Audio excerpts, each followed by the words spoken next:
Selamat pagi. Dalam fakta menarik gemar membaca Alkitab kita akan melihat bersama fakta menarik tentang kitab Kisah Para Rasul. Kitab Kisah Para Rasul yang sudah kita baca itu memiliki fakta-fakta yang menarik. Yang pertama, ditulis oleh penulis Injil Lukas juga. Kitab Kisah Para Rasul ditulis oleh penulis Injil Lukas.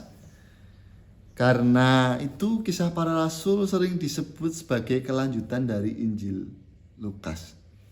Ketika Injil Lukas menceritakan karya Yesus, sedangkan Kisah Para Rasul menceritakan karya Roh Kudus yang terjadi melalui kekristenan awal dan kehidupan orang percaya mula-mula atau gereja mula-mula.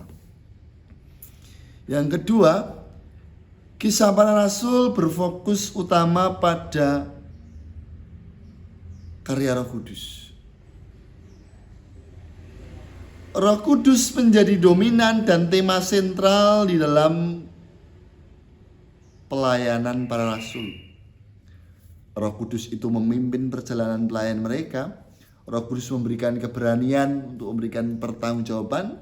Roh Kudus menolong mereka untuk melakukan mukjizat. Bahkan Roh Kudus yang memberikan petunjuk mengutus para rasul. Sehingga yang terjadi tidak hanya menjadi kisahnya para rasul, tetapi kisah karya Roh Kudus di dalam kehidupan para rasul. Yang ketiga, ada dua peristiwa besar di dalam kisah para rasul, yaitu kenaikan Tuhan Yesus dan juga Pentakosta, di mana Roh Kudus dicurahkan dan ribuan orang menjadi percaya. Ini menjadi hari lahirnya gereja mula-mula kekristenan awal-awal sebelum menyebar ke berbagai macam tempat. Keempat, tokoh utama berubah di tengah kitab.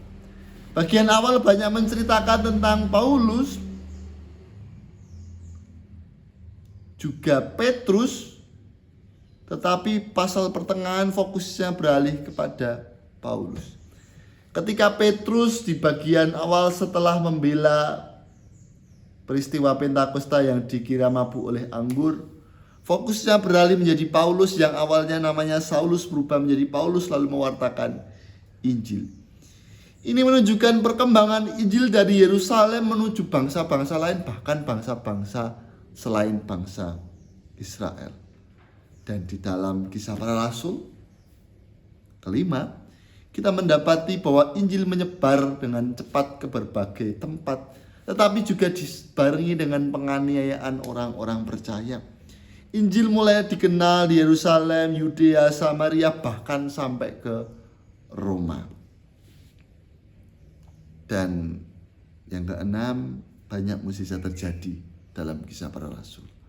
Ada penyembuhan orang sakit lumpuh, ada penjara yang tiba-tiba terbuka, ada orang mati yang disembuhkan, dibangkitkan, sakit disembuhkan, dan itu menjadi karya Roh Kudus dalam penyertaan perkembangan gereja. Yang ketujuh, ada kisah pertobatan yang fenomenal, yang menarik, yang mungkin berbeda, yaitu kisahnya Saulus menjadi Paulus. Dalam perjalanan menuju ke Damsyik, dia melihat cahaya dan itu menjadi momen yang strategis, yang bertransformasi, yang menjadi titik balik. Dari seorang penganiaya yang legal mendapatkan surat, lalu menjadi pemberita Injil yang diteguhkan langsung oleh Tuhan Yesus. Dan di dalam Kisah Para Rasul ini tercatat pidato-pidato, khotbah-khotbah yang penting. Ada khotbahnya Petrus, khotbahnya Stefanus, pidatonya Paulus di Athena, pembelaan Paulus di hadapan penjara. Tetapi